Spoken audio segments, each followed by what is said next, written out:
Hey everybody, welcome to Golden Guys. Thank you for being here. We're excited to have tonight. It's just going to be the three of us tonight. We're going to have a still getting night off, but more or less we're just going to talk about some good stuff. We're going to go out there, so I'm just going to hand off. I'm JD from JD Comics. We're here on the Comic Core channel.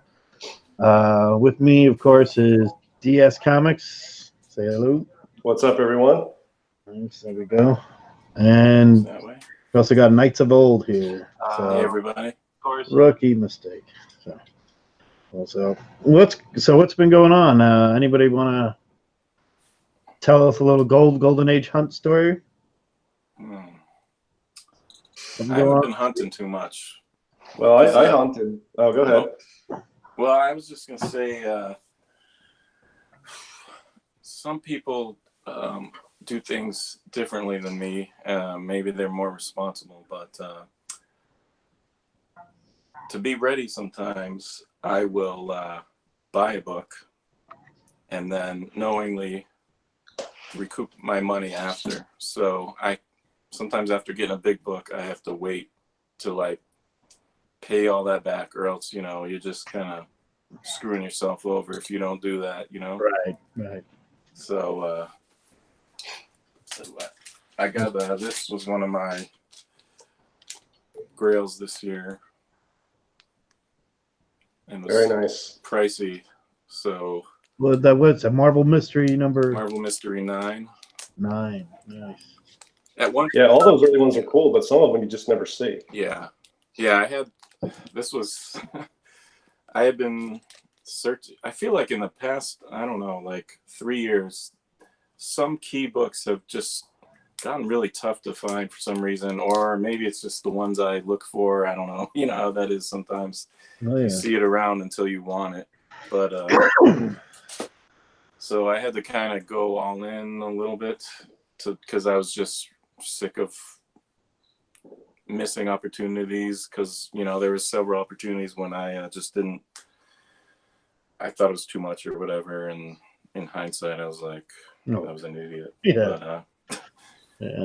Yeah, I'm known for overpaying. I'll overpay for a book because that's what happens if you don't want to buy it because the price is a certain way, especially Golden Age stuff.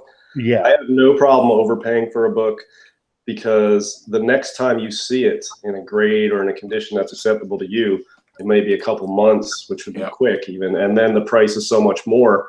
And what would have been overpaying at the time would now be a steal. And it's just like on rare books, man, I don't have a problem overpaying because I always say you can only overpay for it until the next sale comes up.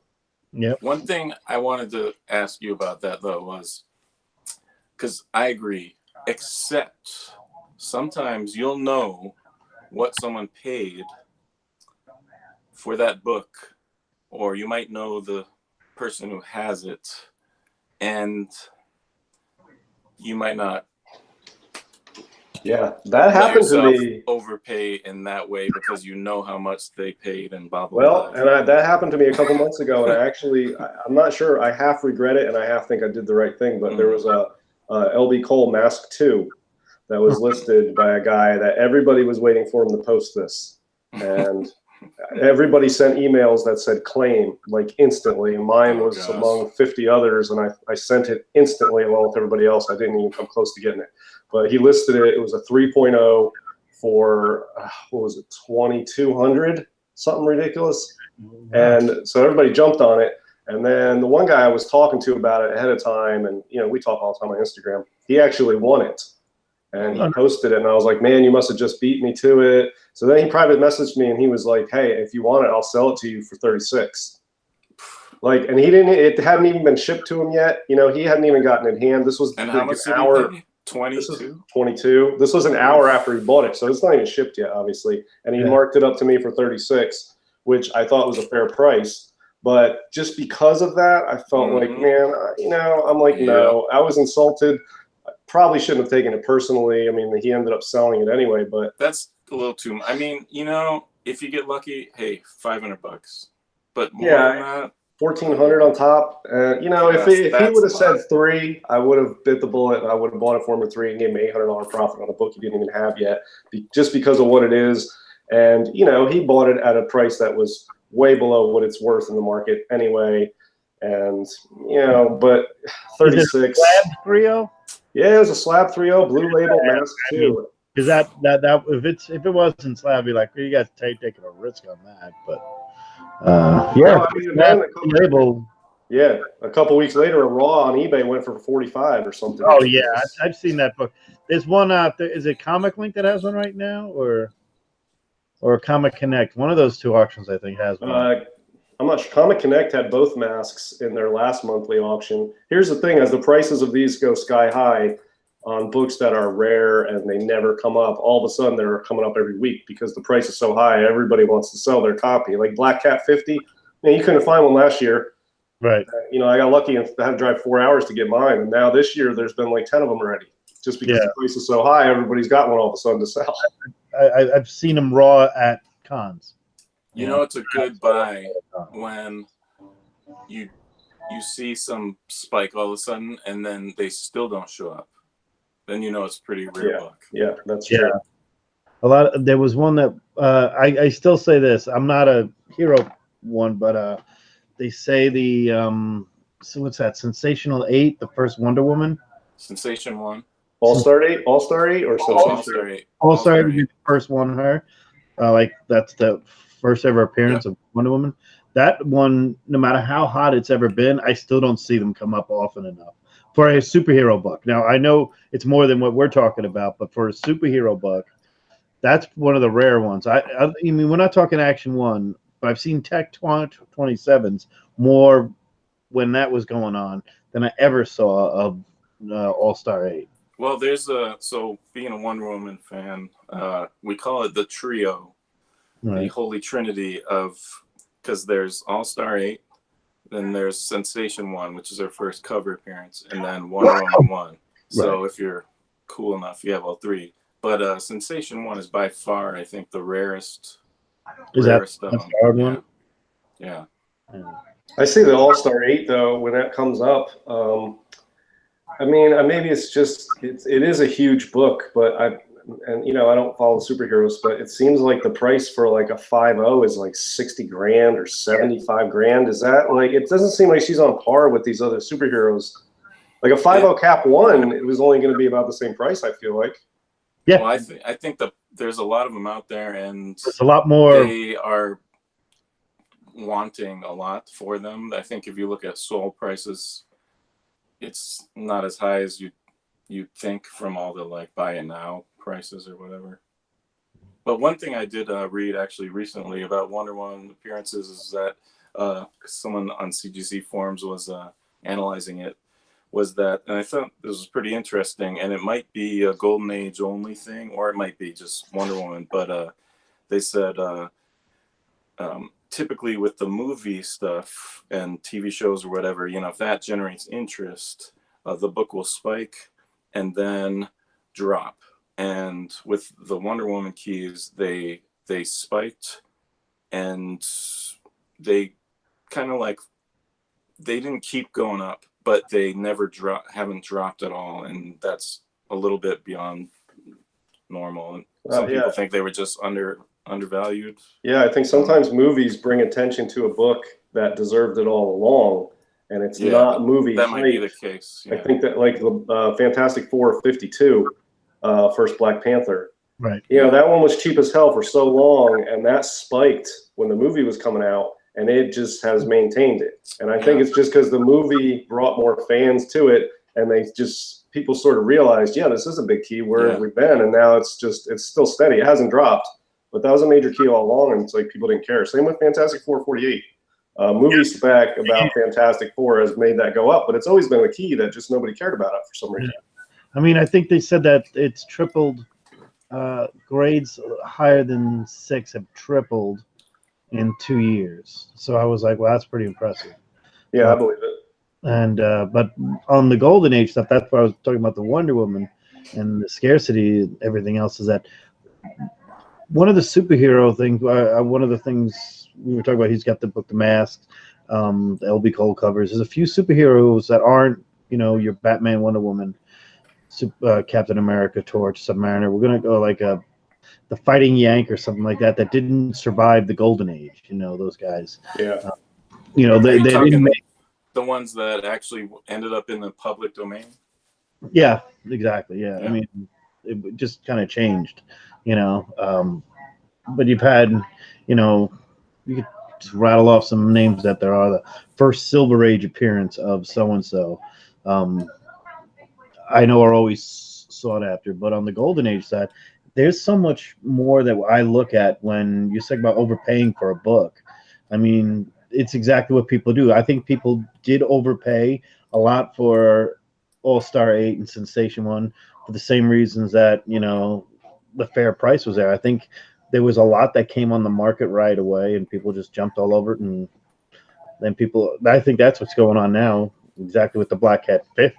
I absolutely think that that people Yeah. are paying for that thing. And you mentioned the Golden Age superheroes, the ones that didn't survive. There's a whole slew of them in those Nidor publications in MLJ that don't have as they do.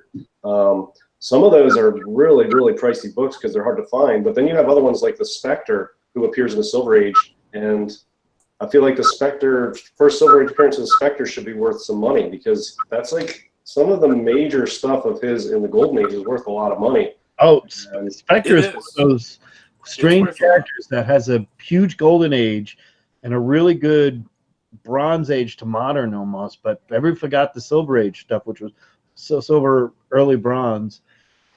yeah, you can get like a Showcase 60. 60, Yeah. I think, is the first Silver Age Spectre. You can get that in like a 9.0 for, I don't know, $600 or something. Yeah.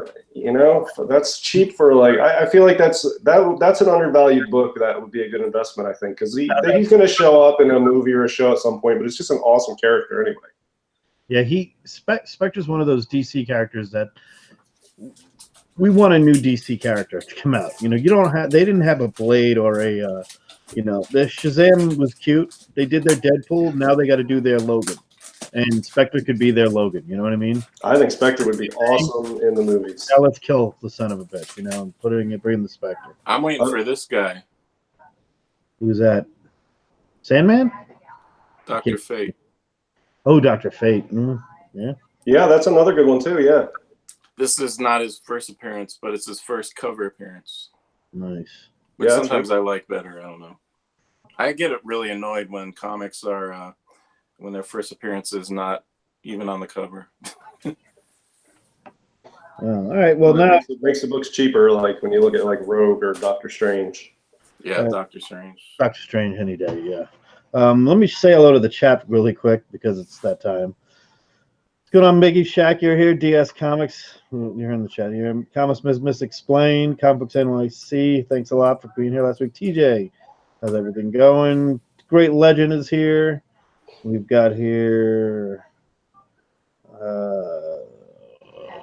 Kachung, how are you? Good seeing you. Luis Ramirez, how we doing? Chris Barrett. C. Woodard, Newsstand. We got everybody. Look at this. This is great. Bubs Comics, how are you? Melody, again, Biggie Shack, always in there checking out the chat. Got a whole host of people in here. Now, what was the other topic? What else? Who I know, DS. Let's see. I want to hear your story and your pickup. Let's do this. This is a good big. It's a big time. All right, so I did a want list. I didn't do a want list on YouTube, but I did a want list on Instagram, and I just picked 6 books, but they were 6 that I desperately wanted this year. This book I picked up that I'm going to show here in a minute was a book that ever since I got into Golden Age and started researching it and came across it, you know, it was unknown to me, the existence of this when I was in superhero stuff. But when I first saw it getting into Golden Age 4 or 5 years ago only, I just instantly fell in love with it. And I have always coveted this book and always felt like it was a major grail for me. I initially didn't know that it was a major grail for others, hence it became an expensive book. But you know, it was one of those books I'd never be able to own. It was unattainable. It's not something I would ever be able to get. And then I started to do better over the the last several years, budgeting and flipping and whatnot. And last year I thought, yeah, there's a chance I can get a copy of this book at some point in a some reasonable lower grade maybe. And then at the end of last year I decided I definitely have a shot at this. So I put it on my want list for the year. and I got lucky with some books that I flipped, and I got a budget together that was just a little, it was there. I mean, it was close. And so I just had to pick one other book to sell to make a profit on, and I would have plenty to go after this book. And when I did get that together, I went after the book, and I found a copy, and I worked with the guy for like 2 weeks back and forth negotiating, and worked out a price that I think is a fair price for the book. And I'm not going to say what it was, but you know, I paid full fair market value for it. And you know, it's just one of the all-time great covers. And so I picked up this just recently. This is my new pickup, and this is Startling Comics 49. You know, Alex Schoenberg airbrushed robot cover. Robot. Just fantastic work of art. It's just awesome. The simplicity of it, the elegance, just the sci-fi nature of it. It's just, it's simple and striking, and it's just, there's a lot of Golden Age collectors that really don't think this book is anything special. And then the ones that do think it's special think it's really special. And I'm in that category. The Pieta Grails. Yeah, I mean, it's just phenomenal cover. And, you know, Alex Schoenberg airbrush, it's from 1948. And, yeah, so I've got it in a 4.0. And a damn good looking 4.0, I think. I mean, it doesn't have any pieces missing. It's got a little smudged date stamp on the S. Nice staples. So yeah, just nice. a really beautiful book. Awesome book. The Schoenberg shop. And 4 is no joke. That's what. Yeah, I mean, I saw a 2.0 go on Heritage, you know, several months ago, and I was like, man, maybe I should have went after that 2.0. I was just looking for like a 2.0, you know, something that's got a blue label and it's like in a 2 range. But I came across this one, things aligned, and I had the budget for it, and I blew it all on that book. So very happy to have it. For me, a 3 and above is luxury. Yeah, that's how I feel about it too. I go 2.5 is usually my target grade for some of these big books. I have so many 2.5s that I love. That was what I would shoot for on books like that. It's funny because you brought up. I have 6 elephant covers I wanted to get this year, and anything with the red X I already got. Nice. One, and they're nothing, you know, nothing like that. But I have a Schoenberg on there. I have an LB Cole. I have a Matt Baker. I've got a Maurice Whitman. I've got a Russ Heath, and I'm looking for this one, which is the Tales from the Crypt 32. And I've passed on this thing too many times to count. You know, if you were with me, it's C2E2. That's one. But, you know, I got them all this year, and that's one of the things about doing that. You wanted to bring up, when you get a Grail like that, and you keep a list of 6 that you wanted for the year, you know, I got really lucky with 3 of them. Were ridiculous finds, and, you know, you just start seeing them, and other people find them for you. But here's my want list. I did the same thing as you did, JD. I did that six photo collage. Yeah. And I crossed off now the Starling 49. So I've got also 5 of the 6. The other one left is that Underworld Crime #7, unknown cover artist, but probably the best crime cover ever. It's just so noir. It reminds me of a Fritz Lang film or like a Hitchcock film from the 30s. Oh, very cool. Very cool. So yeah, I've got the rest of the year to track that one down. So yeah, that's what I do. I have one that I can get that I'd want to get, because that's the hardest one to get in a good grade. The other ones I have in pretty good grades. I would say, you know, they're all very VG plus, if not better. And some of them. One's an 8.0 slab, so the other one's a 7.5 slab. So anyway, yeah, it was cool that we do that. Do you do the same thing? Do you when you collect your timelies? Well, obviously, I know you need Marvel Mystery 3, but you're right. Sometimes your books are a little different because yours are big boy books right off the bat. Yeah. And, you know, you're not going to find, like, I could find 3 of mine probably for the price of one of yours. At this point, it's kind of like I have a few that it's like, if I can find one that maybe I would have a shot at, then I have to think about how to get it. Yep. You know, and you know, the longer you're in Golden Age, and if you keep your focus small, you can really have your hand on the pulse of like what these things are worth, what these things are selling for. So it's not, I mean, you can liquidate your collection quick. You know, like, okay, well, this is worth a lot, but I know if I definitely put it this much under this price, it would sell in a heartbeat, you know, so you can make the stuff happen, you know, once you got the stuff. But yeah, I mean, I think I was like, I would love to have an all story.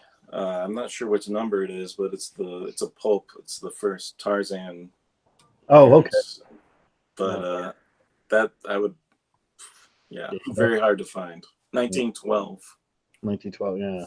Oh, I think I know the one you're talking about. Yeah. In the John Buscema story, he owned one of those, and that's what he carried around with himself when he was to 1927. There's a little picture of him with the Tarzan. Yeah. And he used to talk about it, so it's cool. Yeah, I also wouldn't mind a Hobbit first printing, but that's like ridiculous price. Oh, a Tolkien? Yeah. Yeah, the Hobbit from a pre-World War II printing. There's only like 3 or 4, and they're extremely limited. It's crazy. Yeah. Yeah, there's I don't know if you into pulps, or there's the original horror pulps are known to or recognized to be the first true I guess fantasy or horror pulps or whatever. Was a German publication from 1919 called Orchid and Garden. Have you ever heard of that? No, but it sounds cool. Yeah, that's like the top of the list for like fantasy pulps or horror pulps.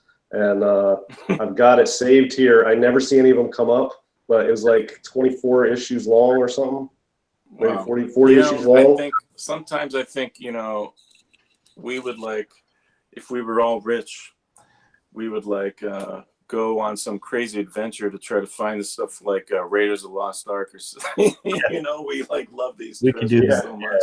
If we could, I would scour every page to try to find some of the early Edgar Rice Burroughs bullshit. You know, that would be good stuff. Or go get some really old, you know, Will Eisner stuff. You know. Oh yeah. You know, get his early work. You know.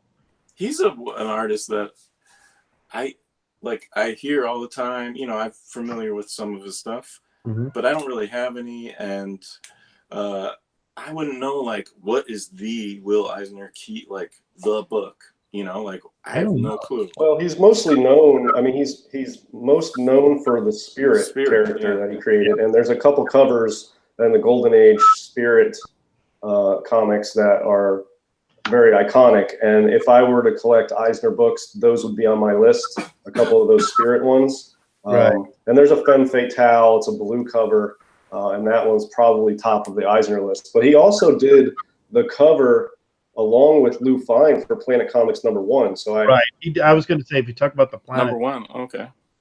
Yeah, I mean, he did a lot of really early Fiction House. Like Lou Fine and Will Eisner did very early Fiction House, like in the first, you know, couple years only. Yep.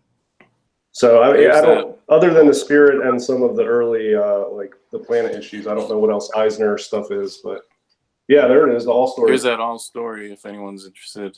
It's I love that cover. It's just awesome. Nice. Yeah, that's great. I love pulps. I wish I had enough money to do pulps and comics. I try to pick up pulps here and there, but I don't want to spend too much, so I don't get any good ones. I feel like someday they're gonna slab them, and then it's gonna just get crazy. Because I mean, there's a lot out there. I don't know where they are, but there's. Well, they have pulp conventions. Yeah, but it's like one a year, and it's small and like. Well, there's one in California that's a pretty big among pulp collectors to go to, and there's a dealer that I bought a couple pulps off of that goes there every year to scour and like refill his inventory with big, solid, valuable pulp stuff, and he finds a lot at that convention. So I don't know. I'm not that into pulps because the further I go in, the less money I have for comics, and I'm not trying to spend more than.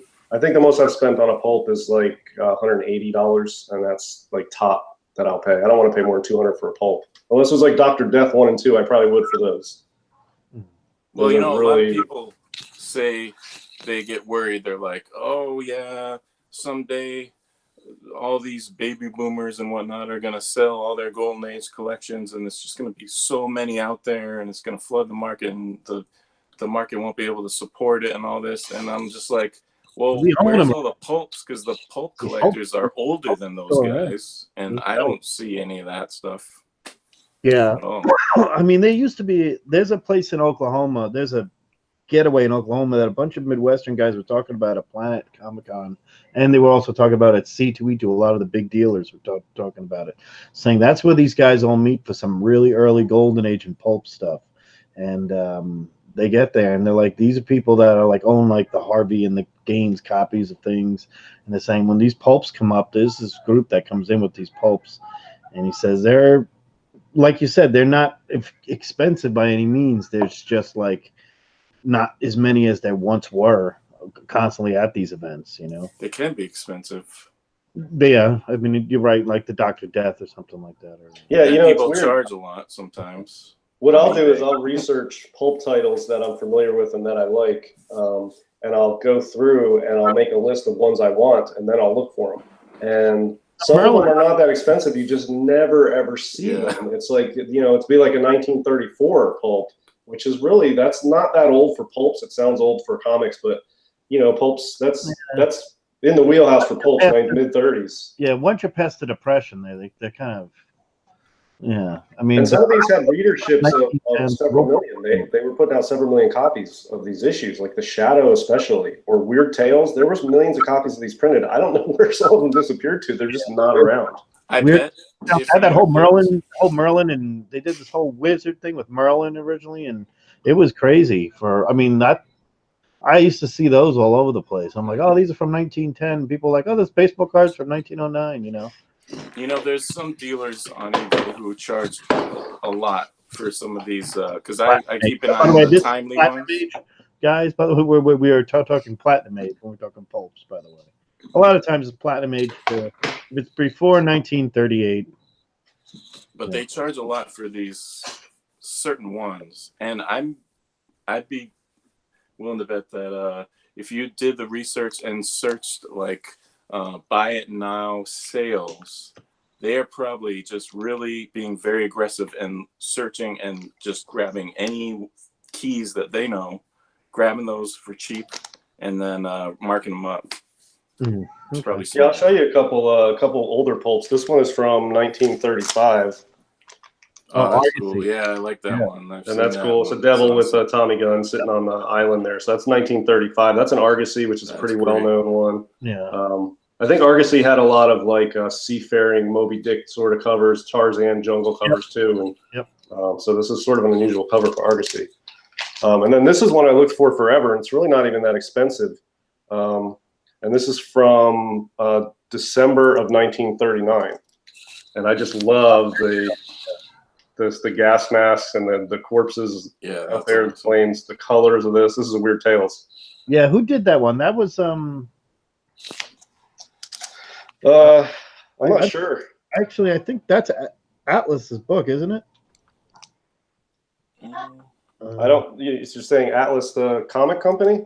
Yeah. No, I'm not sure. I don't know, but it's not a. It might be Goodman's. It's not a Brundage cover. I'm not sure. I don't remember. I mean, I'm not that knowledgeable about pulps. I know a little bit, enough to know that I like them. The first Marvel one. That one's awesome. I love that one. It's fiction. And like, so this is something I got this. I don't know, like $30 or something, because they're tough to sell. Because I mean, to know if you're getting if there's a page missing or not, you have no clue. There's exactly. Tons of trimming all the time. The page quality is almost always bad. I have yet to see one with like an amazing page quality. They always have these hideous like foot ads on. But I got this like $30 or something, and like you see, one person knows on eBay. Like, I mean, if you look this up, there's someone selling one for like $800 or whatever, and he's celebrating it as the first Marvel, which it is, and maybe it is undervalued, but I don't think it's worth that much. That H.P. Lovecraft stuff, that weird $800, no way. Oh, it might be. I've got another one here from 1934. This is a really cool tale. It's a crime, but it always has like a horror flavor to it. That's awesome. So yeah, I like this. This is Phantom Detective. Yeah. And there's a lot of them with. I usually try to go for ones with skull covers, Those were all like the Ray Bradbury things and the Ray Bradbury written stuff and the amazing stories and all that stuff. H.P. Lovecraft. Yep, First H.P. book Lovecraft. came. Yep. Conan. Conan came from there, the original Conan. Yep. Sorry, everybody, it's not Conan the Barbarian in Marvel in 19. It's not. It's from a pulp. It's from. Well, actually, I think it's from Weird Tales. Actually, It might be. It is. Here's one from the 40s. Oh, that's awesome. Oh, it's a classic. This is, you can tell it's the 40s because it's Dime Mystery, but the price has gone up to 15 cents. Yeah. So it's post World War II. Dime Mystery was around for a long time, and it was, of course, a dime for the longest time. But this is a 15-cent issue, so a little later. You know, the 30s are really where it's at for pulps. When you get into the 40s, you can pretty much pick them up cheap. So if anybody likes what we're showing, it's if you buy 40s pulps, they're cheap as hell. I mean, I think I paid $20 for that one, honestly. You know, it's interesting. Like, they had the most. I mean, they were beating comic covers easily. Like, they're just really nice works of art. So I assume that the comic covers were not painted because the publishers could get them cheaper if they weren't painted. So, I mean, I can only imagine that's the only reason why the Golden Age comic books didn't have painted covers, because the pulp covers they'd have to pay a lot more. I always, and this is not blasphemy, but the art didn't get really good until after World War II or the pulps before. It was not comics. I mean, no offense to. I mean, I know I'm hitting you right in the soft spot there. In Schoenberg, you know, there are exceptions to everything, but I think if you really compare it, the artwork. I think absolutely interior, absolutely. Yeah, interior. I think when people started working more together, yeah. But yeah, no, I think the artwork is all that stuff changed. Yeah, I don't think there's any comic artwork that really strikes me as being great art until really like the late 30s, you know, right before Action 1 and then right after that, in like the late 30s, especially like Adventure Comics, some of that stuff, More Fun, stuff like that. Lou Fine, early Lou Fines. Yeah, getting Lou Fine covers, stuff like that, yeah. And there's a lot of cartoonists that were really well regarded. Like Little Nemo guy funnies, and all that stuff. Yeah, because you had all the famous funnies, and you had the all those comics too. You know, you had all those cartoon ones. So you had, you had a lot of people there. Yeah, I mean, you had Popeye, you had all the Disney stuff. You had Chester Gould doing Dick Tracy, a lot of the comic artists wanted to be a cartoonist because that was seen as the more respectable and the higher paycheck, like the Bern Hogarth who did Tarzan, the guy who did Valiant, Saint Valiant or something. Captain Valiant. Yeah, something Captain like Valiant, that. Yeah, the French Foreign Legion or something. That's what he was known as. They got really critically regarded and all this. Yeah. Hogarth did some good stuff for Sparkler Comics. He did some really good animal stuff, some shark covers, some alligator covers, some hippo covers. He was doing the comics. I know, but there's some really good Sparkler comics with his art on them. He goes back to the early 20s in all the papers and everything. Hogarth did the Tarzan comic strip. Yep. Yeah. It was like 8-page things in the original newspaper, nice. 1919, and all the newspapers, which is the only way people were getting anything other than dime novels. But they weren't even as big as the daily. I mean, they were writing every freaking day. A lot of people used to collect that art. That art used to be a lot more expensive than comic art at some point, I guess. And then you had the other one was the Flash Gordon guy. Oh yeah, Alex Raymond. Alex Raymond. Yeah, he did all the Flash Gordons, and that was pretty much there. So. Yeah, I think there was some characters in the newspaper strips that transitioned to comics, and it was sort of like, I don't know, the big four, the big five. Like you had Chester Gould, Dick Tracy, you had Popeye. I can't remember who was doing Popeye, and then Tarzan, and you had Buck Rogers was another huge name back then, and then and that was it. Those were. It was an art form that was still in the process of being born, so it wasn't like new titles coming out all the time. It was like, there was between 5 and 10 characters and from newspaper strips, and that was it. Yeah. I mean, then know, Well, that's how they made comics. The first, they ended up just taking taking those and putting them into a book, reprints, and that sold like insane. So then they eventually decided to make new stuff. Yeah, and Great Legend is There you mentioned go. in Buck. He says Buck Rogers awesome. I agree. I some of that Buck Rogers stuff should be worth more than it is. There's some Buck Rogers seminal stuff that's really cheap, I think. I've I been don't know saying why. sci-fi books in general of the Golden Age have gotten looked up, passed over by the pre-code horror world, and take this as the pre-code horror guys have taken it so that I'm liking that the science fictions, because now there's a lot of science fiction covers that are coming down that are not as sought after all of a sudden, that were much more sought after 4 or 5 years ago. I'm gonna just great examples of them. Strange World, Planets. Hollywood covers have gone down. Yeah. I mean, that used to be, I would say a point was $300 to $400 change. Now it's nowhere near that. Now you're talking $100 difference. It's just one of those. Well, and the EC sci-fi titles lag even further behind their horror titles, which lag because there's just so many of them out there. But when you look at like weird fantasy, the weird science stuff, I mean, you got top-notch fiction. Yeah, those are great works of art, and they're just cheap. There's a lot of them out there, but they're still, I think they should be worth way more than that. I think some of that might be because of the pulps. Because if you really are a super sci-fi lover, you love the pulps. It's the pulps, and it's like decades before the comic sci-fi stuff. So and the covers, some of those covers that are most sought after of the Golden Age are recreations of the pulp covers of the teens and 20s. But you can't go wrong with a Planet One or a Science Stories or whatever it's called one. Or you can get those. Those are awesome. Knock those Grails off your list. Well, Fiction House was doing pulps predominantly, and then they added comics. They sort of transitioned over to comics. There are so many Fiction House comic covers that are swipes of their earlier pulp covers. So many of them. Jumbo 1 is, and Jumbo 2, which is Jack Kirby's first work and a bunch of other people's first works, are just collaborations of their old pulp stuff that they just put in when they just started. And they were called Jumbo not for the elephant, but they were called Jumbo because they're literally way too big. You can't even find it. You never see one CGC, and CGC makes big ass slabs. They're almost treasury size. It's bigger. This is a Warren. This is a Warren from 1970. This is a Erie here, signed by Jim Steranko. Little show right there.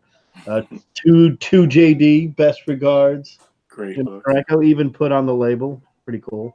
But anyway, this it's bigger than this. It's bigger than the whole thing with the slab. It's big. It's a little bit bigger than a Treasury edition. I've seen it. I feel like it's a little tiny smaller than a Treasury. I'm not sure when the size is wider. But what the other thing is, it's just thick too. Yeah.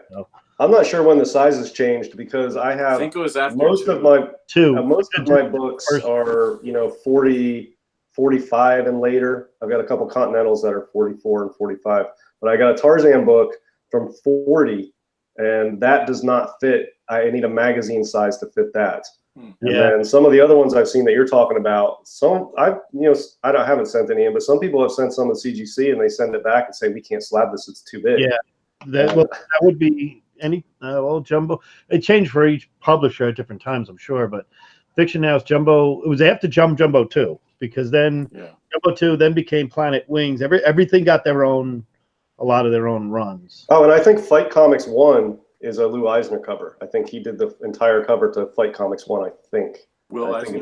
I think Will Eisner did Fight 1. Might have, yeah. Fight 1 or Fight 2.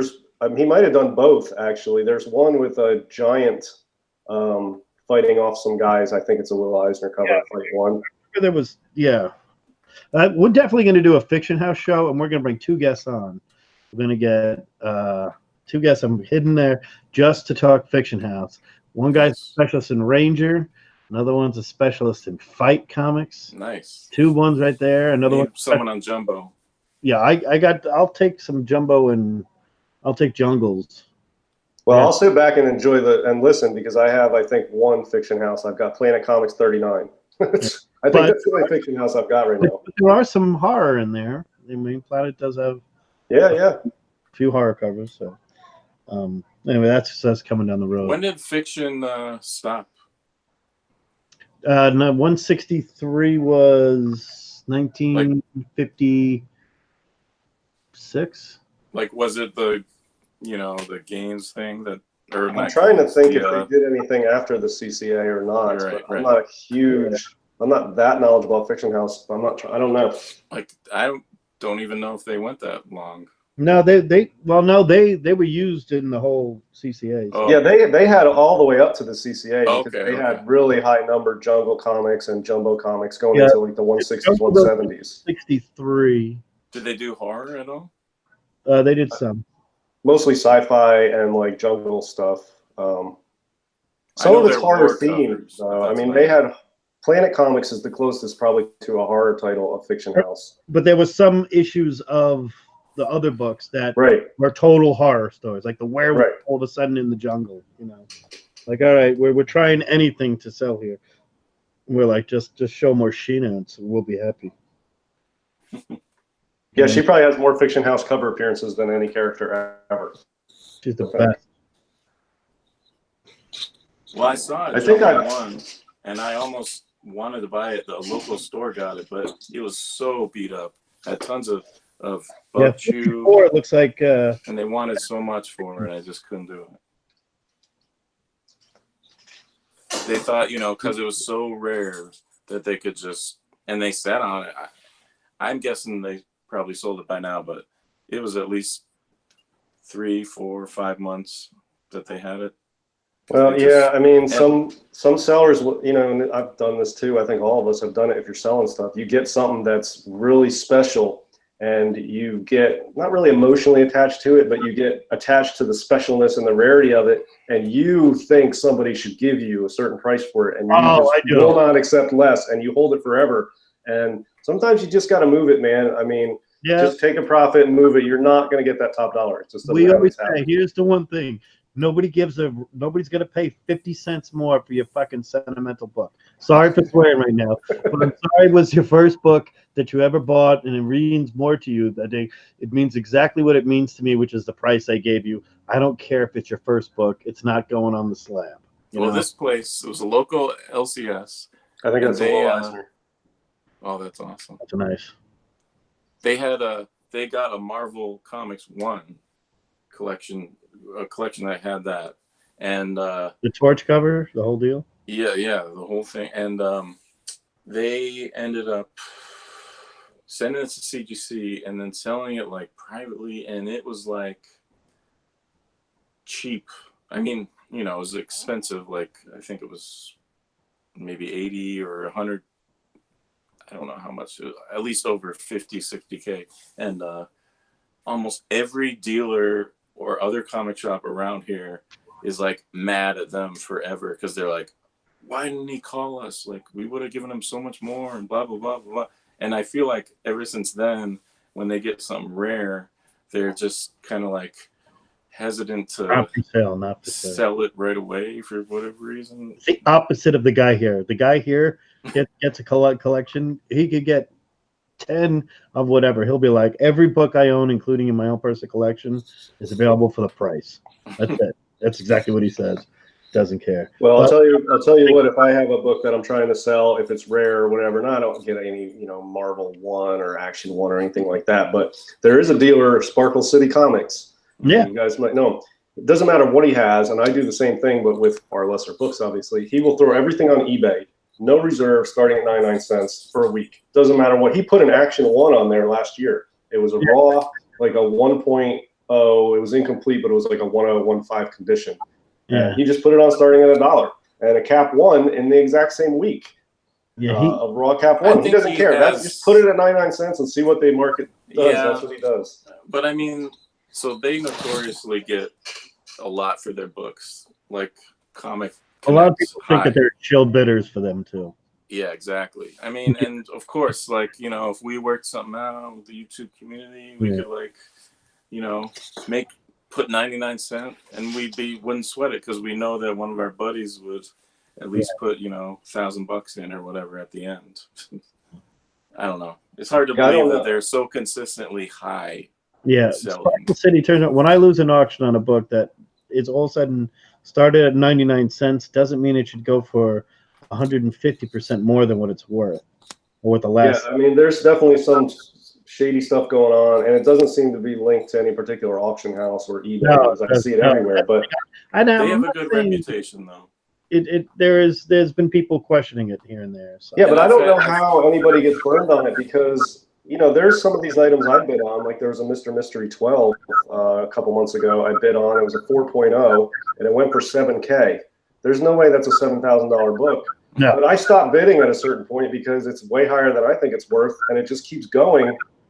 It's not going to. I don't know how you can shill bid it, and then somebody's still going to pay the $7K. Though they're going to let the winner pay it, and I don't think anybody would actually pay that much. So I'm not sure how it works. It just seems sketchy, but it doesn't seem like anybody would pay $7K for that book. So well, apparently in the comic art world, there are a group of dealers who just kind of are like, you bid on this thing, I'll bid on your thing, and they kind of help each other out.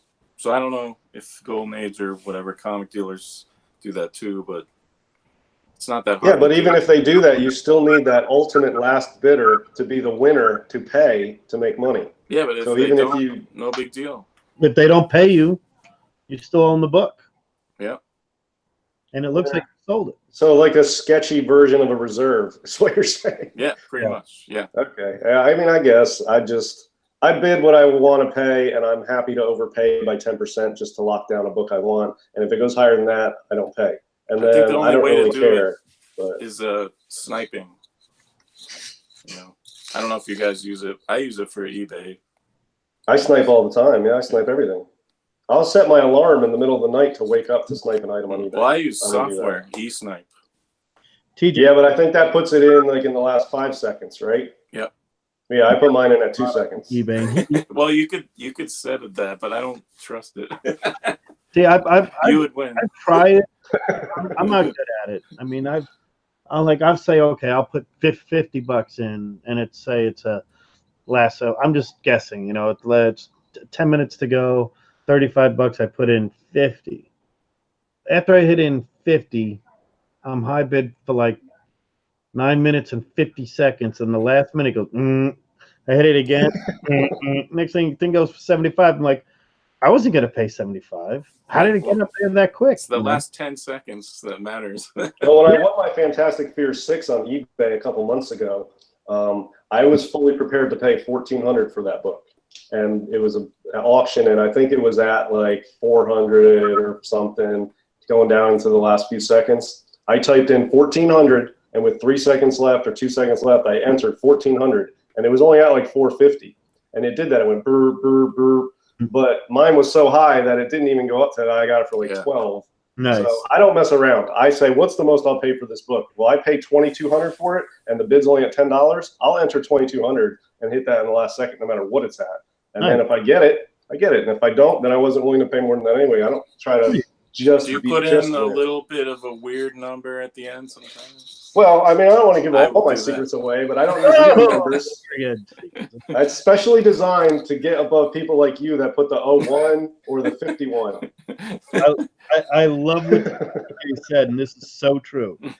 It's actually a psychology bidding wars. There's been studies that people will bid $30 for a $20 bill because they must win it. And let's be honest, and look yourselves in the mirror. We're both on the hunt for a book. We find a book that we've both been bidding on, whether it be in any of your auction sites, whether it be your eBay, your Comic Link, your Comic Connect, your Heritage. You must win that book. Get that book. Have you not paid a lot more than you said you were going to pay? Oh, yeah. You weren't going to lose to the other guy, no matter who it was. I disagree, because what I do is at the outset, I say, look, I am willing to overpay for this book right now. I'm not going to wait till the end. I already know I will overpay for this. How much will I overpay? And if it's $1,000 book, but I'll pay $1,300, 30% overpay, I'm like, fine, I'm willing to overpay this by 30%. And then going into it, I already know I'm willing to overpay. And I have no problem overpaying with a book, because some of these books, you can only overpay for it until the next one comes up. Oh, I agree with true with PCH and LB Cole stuff and Golden Age stuff.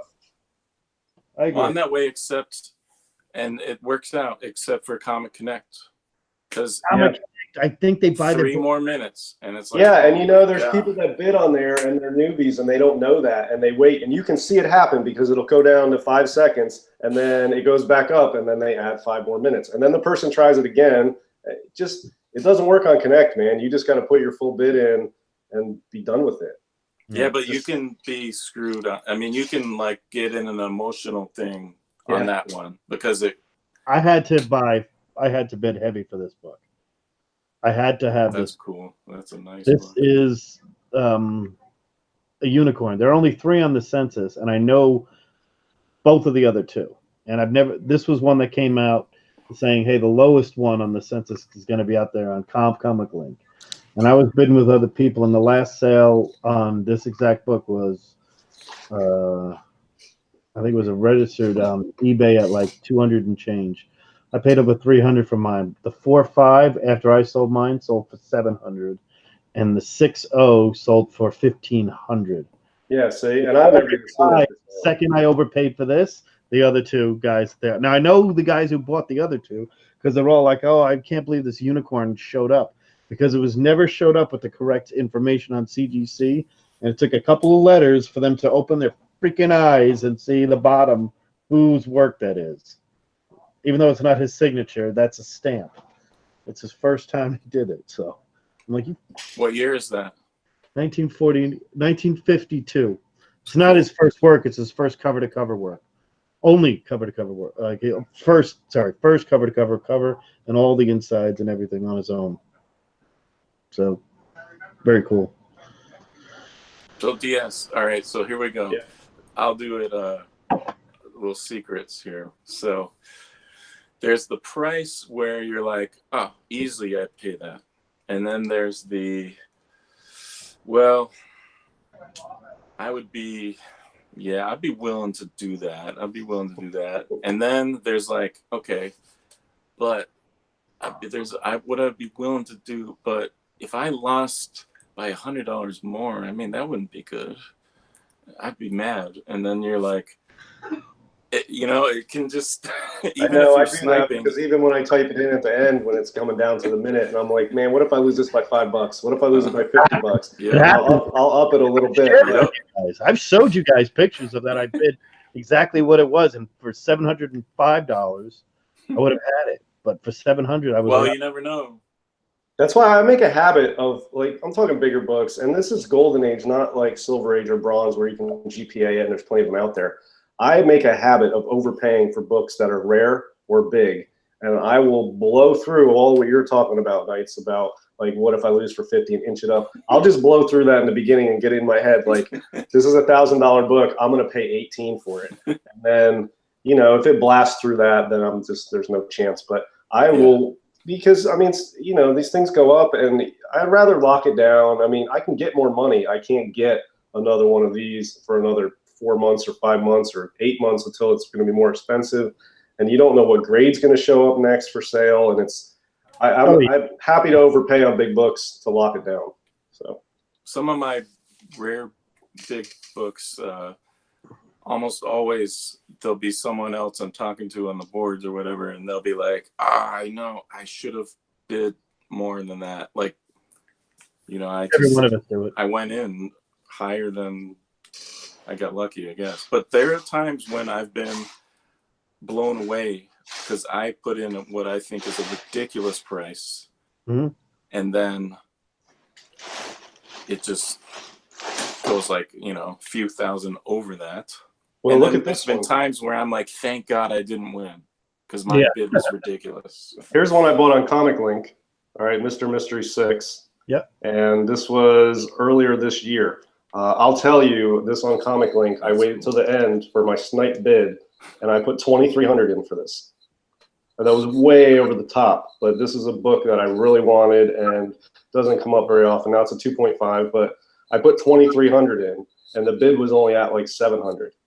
And I won it, and it cost me $14.25 or something. So it was way under what I put in. But Nice. I mean, you could see the level I was willing to overpay for this book. And now a 5.0 just sold for over $4,000. So it's almost it's basically at what I put in. price per point wise, and the next ones come up at the end of this year and early next year will be past that. So yeah, I would have overpaid for it by a ton this year, but even now at this point, that's what it's worth. So it's, I'm not messing around when it comes to big books. I go for it.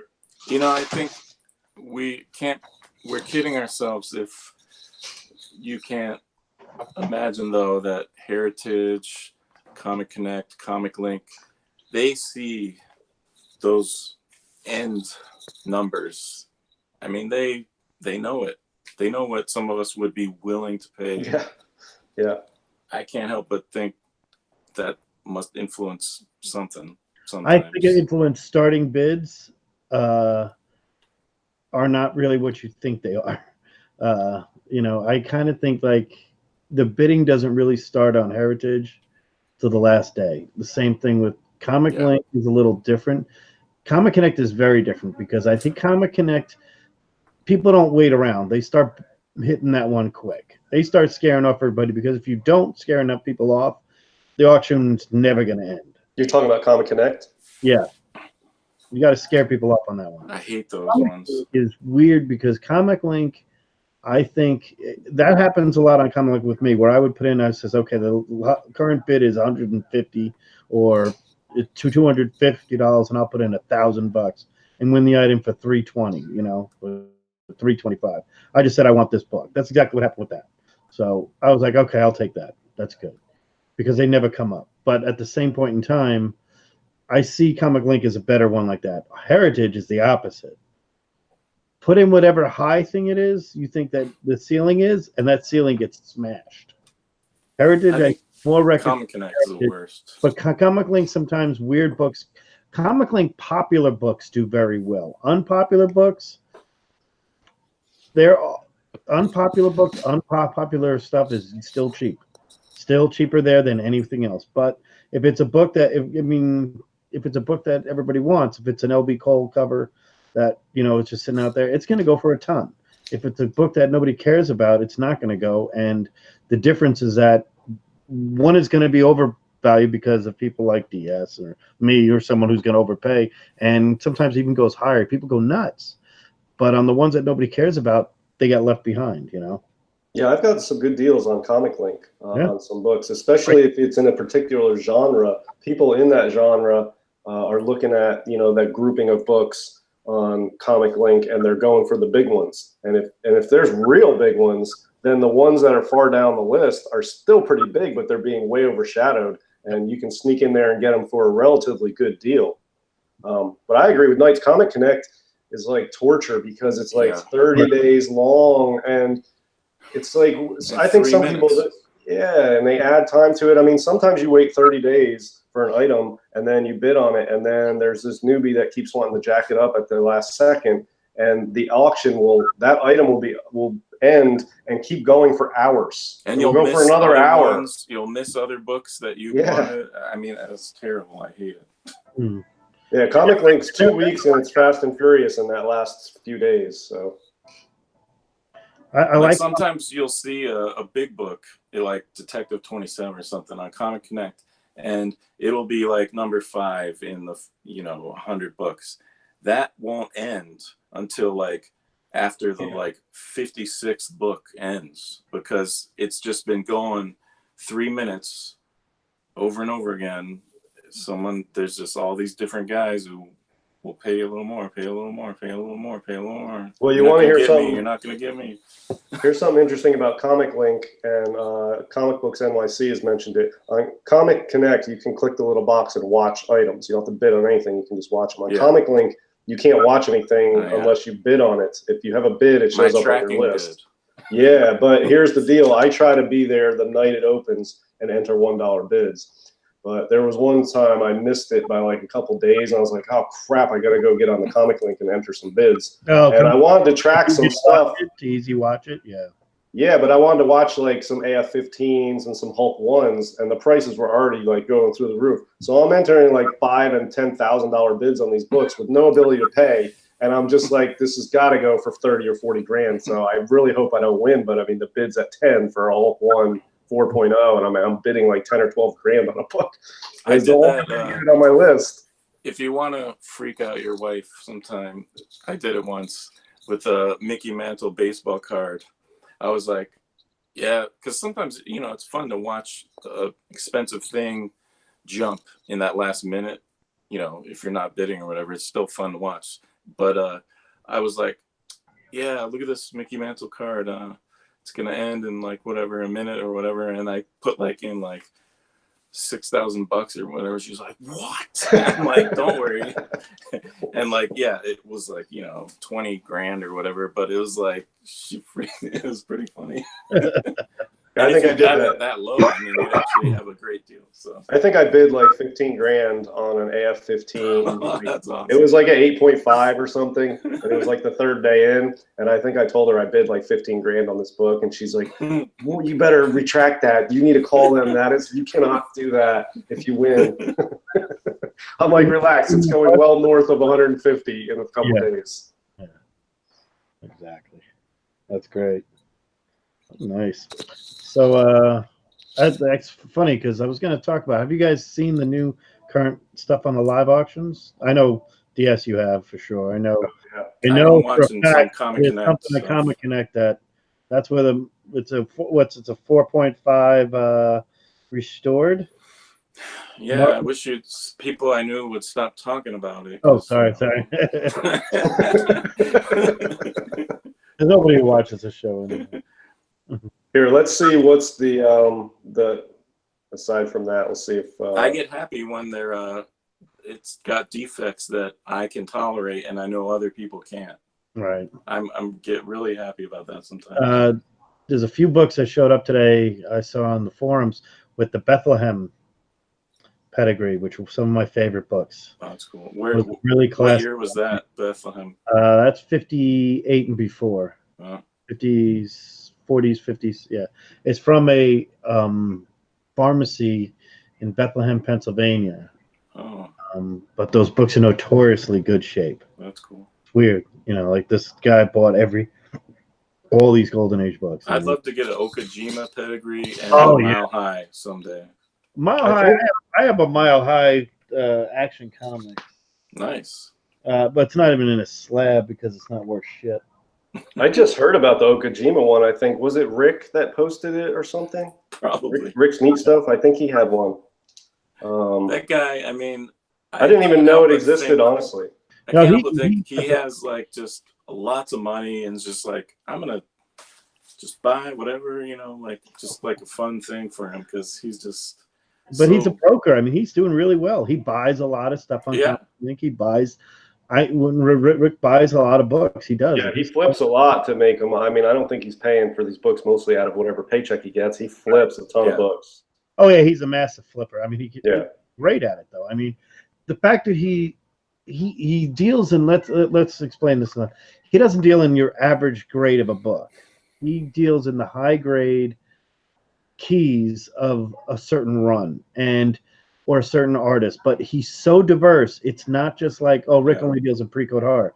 It's Love, it's Jungle. I bought books from him. Spider-Man.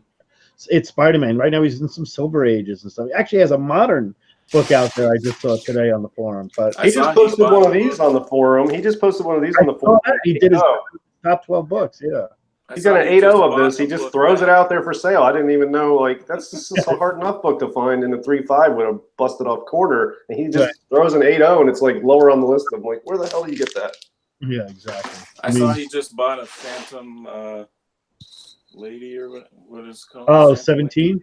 Yeah, he bought one back from someone he sold it to. Yeah, he's had this. Well, there's one.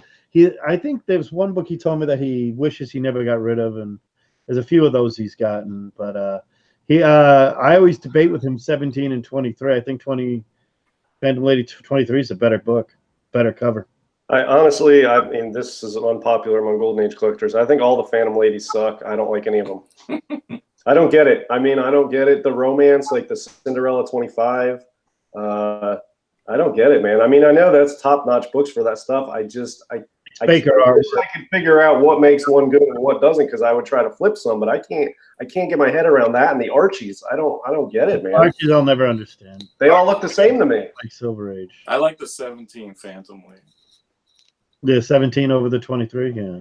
The only Baker But stuff I think like it's is like because Seven there's Seas. certain books that as a kid I got exposed to Golden Age from like comic book history books, and I think just some of the classic covers they showed in those just kind of stuck with me, you know, like Suspense 3, and you know, so you just kind of have a love for some of the comic covers over the other ones. Very cool. All right, so on Comic Connect right now, the two highest priced items, which one do you think is higher? There's an AF-15 in a 9.2, and there's an Action 1 in a restored 6.5. Yeah. What do you think's higher? Wow. AF-15 9.2 or Action 1 6.5 restored? Those are both grades I'm that gonna I ignore. say AF-15 9.2 is there's only two higher, right? Let me see. There's no 9.8, I don't think. You know, Comic Connect never tells you where it falls. Like Comic Link will say third highest graded. Heritage will tell you how many's on the census. This one doesn't say. Right. I don't know how many there are. Is there a 9.8 AF-15? I don't know. I know There is. will be if there isn't. Yeah. Well, the AF-15 and 9.2, the current bid is 417,000. And the Action. The Action 1 6.5 restored is only 168,000. Yeah. Lagging way behind. Yeah, Depends on the restoration. Yeah. Well, what level restoration is it? C3 or is it? Well, A? no, it's extensive, but let me click on it and see here. Is it apparent, extensive, slight? Apparent, extensive, professional. Well, obviously professional. Nobody's have an amateur restoration on that. Be extensive, but color touch, pieces added, tear seals, cover cleaned, reinforced, reglossed, all three edges trimmed. Pretty much not an Action. Frankenstein. Yeah, So, not it an looks pretty sweet though. I mean, this is what it looks like now. The staples are good, and they haven't been touched apparently. So it's a complete nice staple. I would have left it the way it was before though. I mean, none of us are trying to get down to have it in our collection. Let's just. I mean, I'm sure it wouldn't go for less than 100K. Well, the Overstreet value is 800K. Well, I don't know how accurate that is. Universal, right? Yeah, for Universal. On that book in that grade, that'll hit maybe 300, 400 maybe. I mean, it depends who's looking, you know. I can't see it hitting not half that many the deal people. because it's so extensive. And you've seen, and I mean, they're what I've seen at least, I don't know, 10 or 12 in person in my life at any con. You know, there's been a bunch of them. Metropolis always brings one around, and you have Christie's always had one, and all these other places. Midtown used to have one. I don't know what happened to that one. They all used to have them in their shop. So yeah, there's an FF1 and an 8.5, a Hulk 1 and an 8.0, and then there's one interesting one on here. I don't know if you guys have seen this one, but the current bid on this is 40,000. So let me show you what this is. This is a Flash Comics 1 ash can in those are pretty cool. 9.4 white pages. nice. Yeah, those things never usually go as high as the originals. Yeah, but far more rare though. I mean, this is a badass piece of more art. rare. History to own. This is from, it says January 1940, and it's an ash can for Flash 1. Yeah. That's a great example of rarity being way high, but not realizing the price of the more common. But this is it. This is for the ash cans back then are not like ash cans now. There's only one, and that's it, I think. I don't think there's more than this. Yeah, I can't see them. I think they might have given like 10. They might have made, what, 10 of them at best? Yeah, some. I mean, they just used it to protect copyrights, and the covers didn't usually match up. So it's cool because these ash cans, there's a Flash, all Flash 1 ash can that the cover is actually the shark cover from Adventure Comics 41. Oh, okay. The Leo Amelia cover. That's nice. And that's on it. They just use that to send it in to get the copyright protected. So it's a super rare item, but the current bid's 40 grand. I mean, it's not cheap, but compared to the other things, yeah. You know, so yeah, one that's a cool item. Speaking about auctions, I don't know how. I bet you could find something, but for a while, some of the other not so popular auction houses, you could find some deals, like because they would trickle in the comics every now and then, like Hakes auctions. Yeah. There's like some other stuff that I don't. Not DTA, Dig.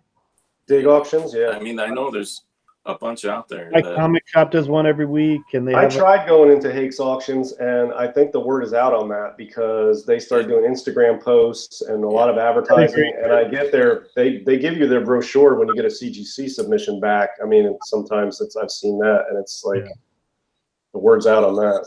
I mean, there's Pedigree, who's usually. It depends on what you're looking for. If you're looking for a book if you do care about grade and you want a specifically high grade book, Pedigree Comics auctions sometimes might be a place to go if you're willing to overpay for the grade, because you usually get a bit of value for the higher grade than you would, because there'd be like, it's not the highest on the census, but it'd be like second or third highest, and you get less people in there than you do on Comic Link and whatnot. So for a while, Heritage Sunday auctions were pretty good. They were, and then they stopped. Yeah. Yeah, there's another good one on Connect right now. What's that, like 30 or something? Straight up blue label, 2.5 on this. Yeah, what is that one up to already? 36.5. Yeah, the rumor on that one's going to hit 80 easily. Oof. It'd be the highest, right? That'd Blue be label? high, I'd say. Blue? I think a blue 2.5 has ever sold for 80 yet.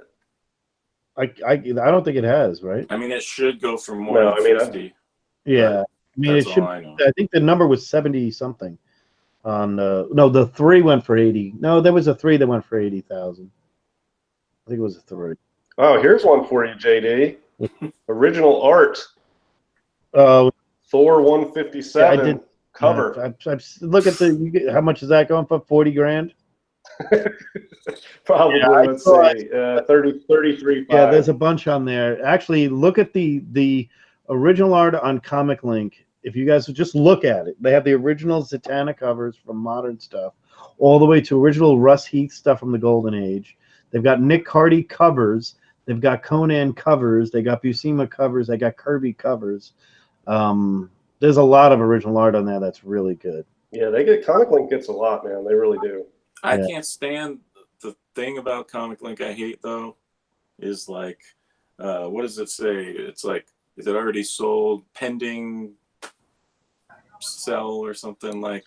I don't know why they do that. Oh, God, I can't stand when you just buy on the exchange. Yeah. It's because you don't know what's going to happen. Because I stopped doing the exchange because nobody ever cleans that shit up. I bought a book on the exchange, and I never got any response back. And I called them up, and they're like, "Yeah, that guy. We just checked. Like they checked while I was on the phone. They're like, "Yeah, his account hasn't been active since 2007 or whatever." And I was like, "All right." They're like, "Yeah, we'll cancel that for you." And then I saw people putting bids on it, and I was like, "Well, let me throw a bid in just in case this guy is active." And I put a bid in at $1 under his asking price, and it got accepted right away. And I'm like, well, what the hell? So I got it for $1 cheaper than what I tried to buy it. But I was like, this guy's not responding, and I'm making high offers, and I'm trying to buy it out right now, and I can't get a response. Well, the thing with that, and sometimes why Comic Link takes forever to get your book, is I think for the exchange, if it's CGC, you can scan it and have them put it up on there.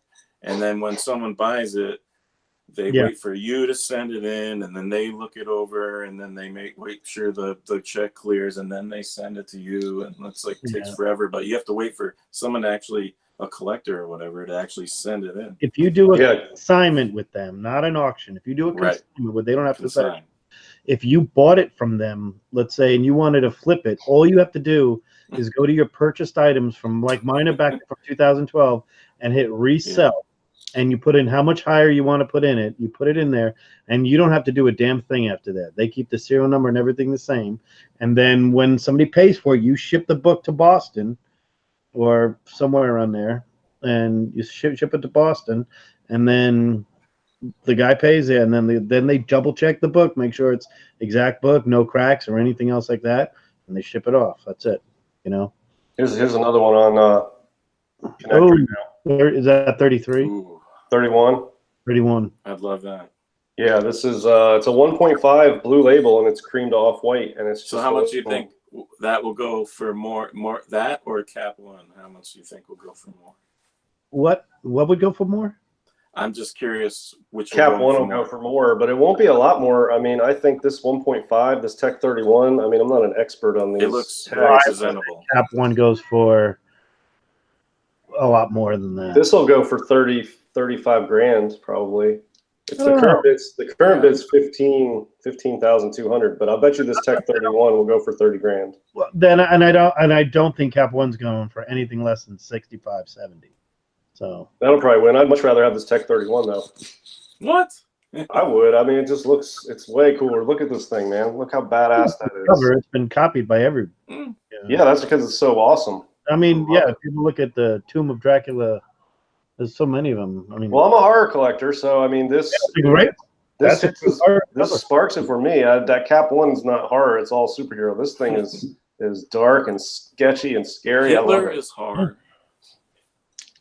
Hitler's real horror. So I love this guy on the bottom here of this cover. Yeah, that's awesome. So anyway, yeah. 31 is one of those books where I have a hard time thinking that price is legit. Well, not legit, but maybe long term because there's no significance. It's spiked so it's because of the CGC era where the cover means a lot. I mean, It's one of the most amazing covers of Batman for sure, probably the second best. But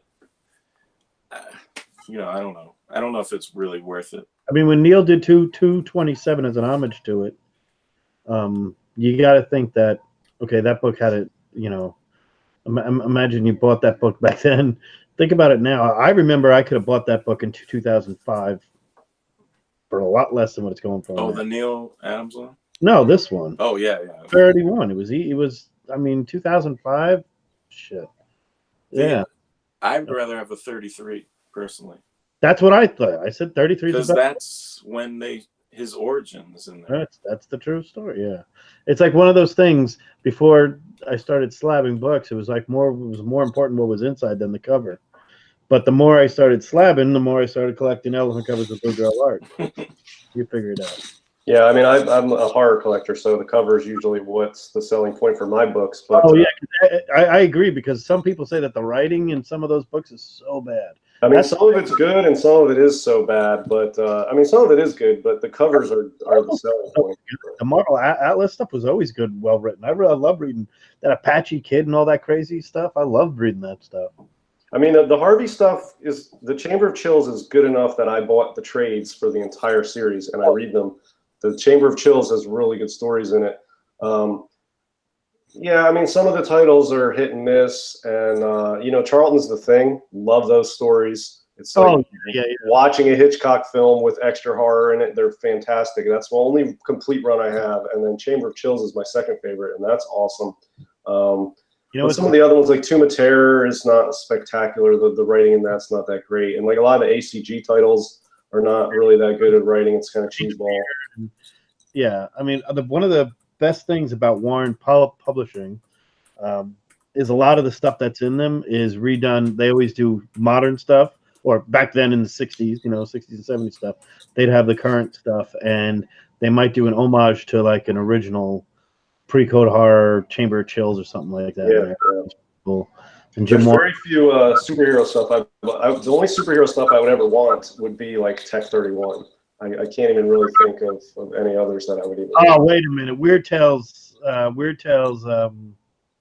No, Weird with the Captain America one, 73. Oh, Captain America's. It's Weird Tales. Mystery Tales, 73.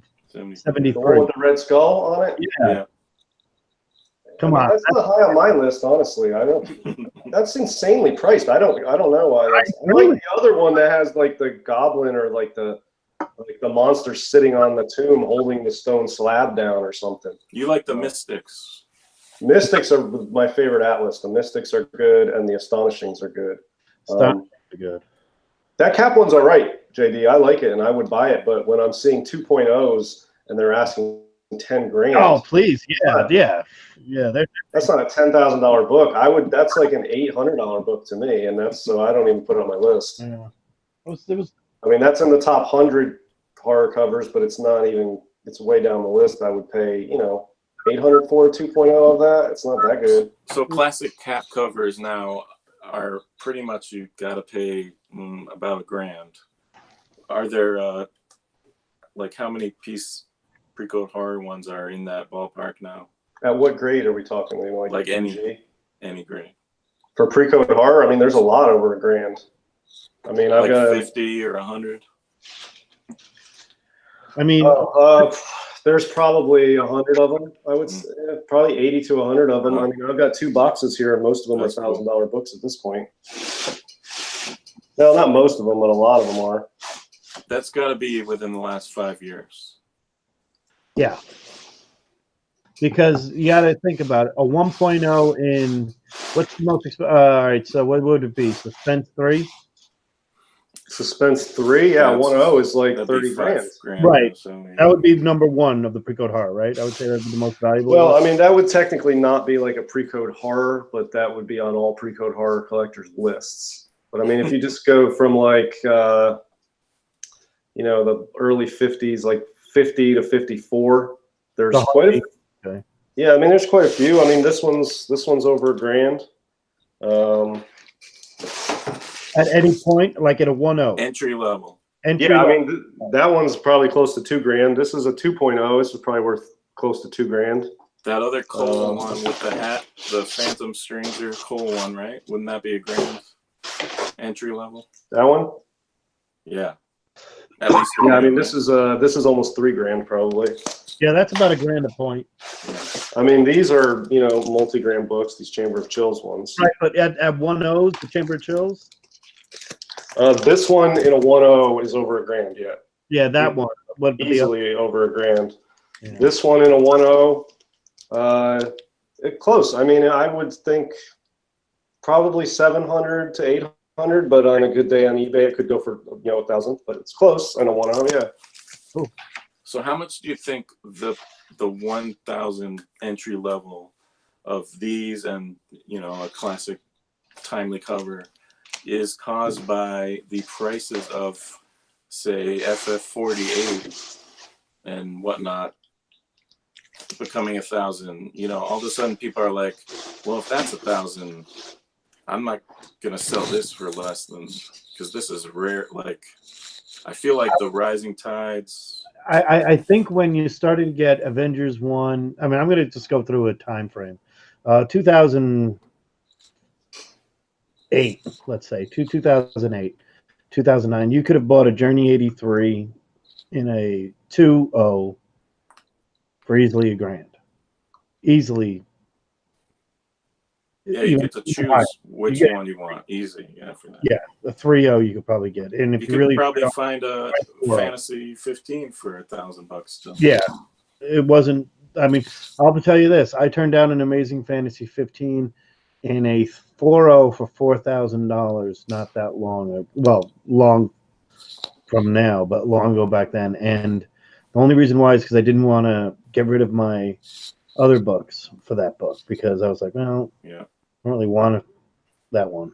So that was that, and that was a dumb move, but that's what happens. But back then it was different. I will say this: Cap ones were always expensive, so was text and everything else. But pre-code horror, there were some that were pretty expensive, but not like they are now.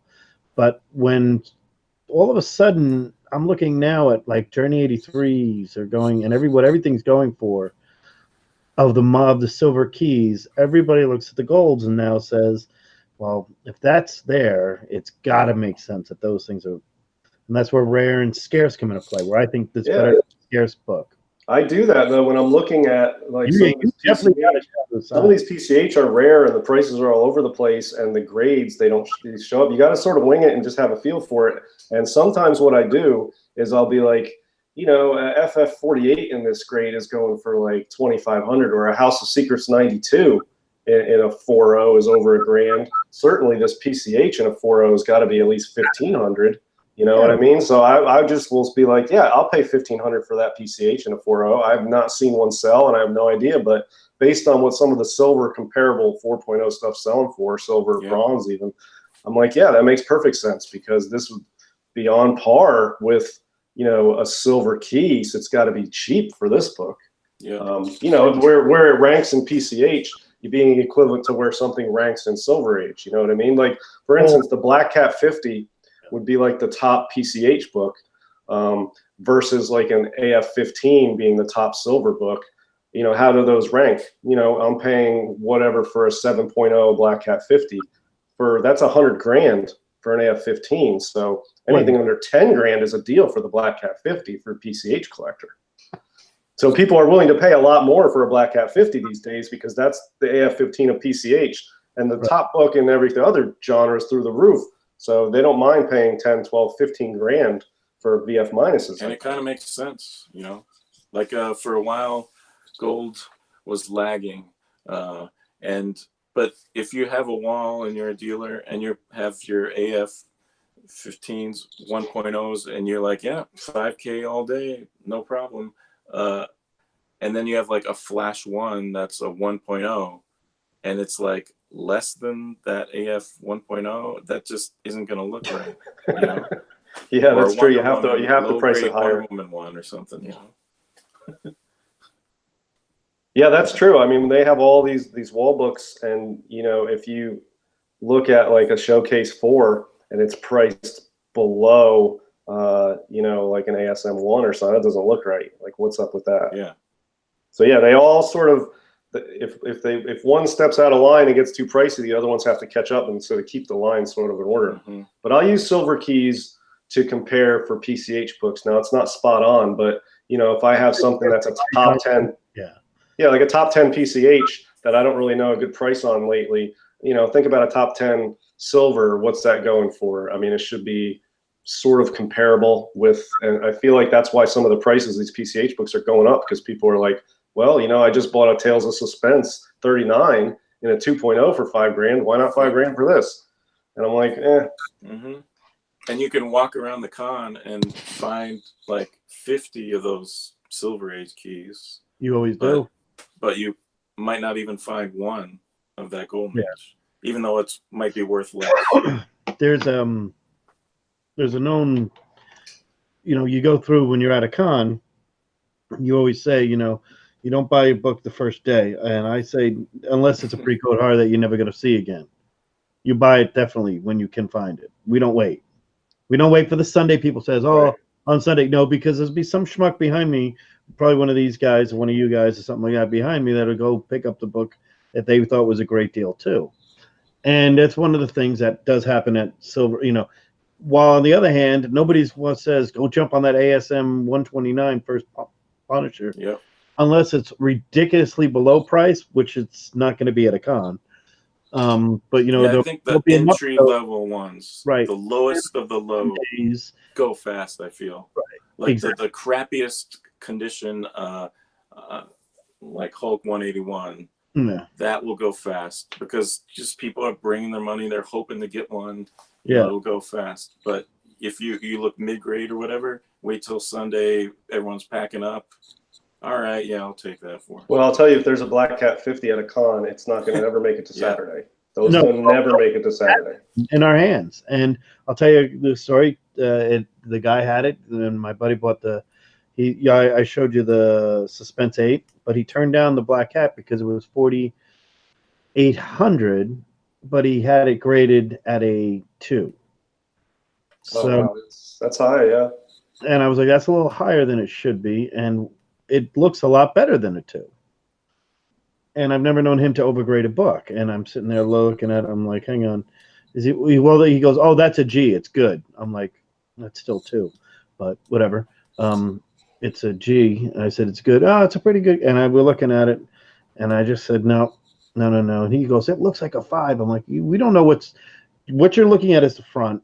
And you don't want to take it out and pull out the back and watch half the book fall on the floor either. You know? And it's in Mylar, so it always looks like everything else. So he doesn't want to take it out. You got to be careful. So you always got to take it out. $4,000 in your pocket.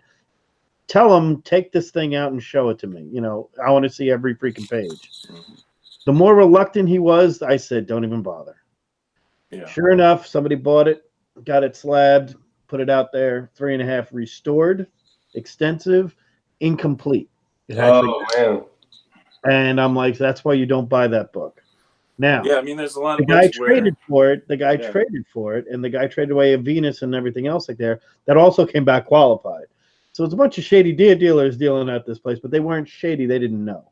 And even books that I've seen have been slightly color touch. And I question sometimes CGC on a few books what they consider color touch versus color bleed, because they open up and there's certain companies that the color I know. bleed on the inside, and they Yeah. say, "Oh, that's color touch." I'm like, that's not an amateur color touch. That's an actual bleed.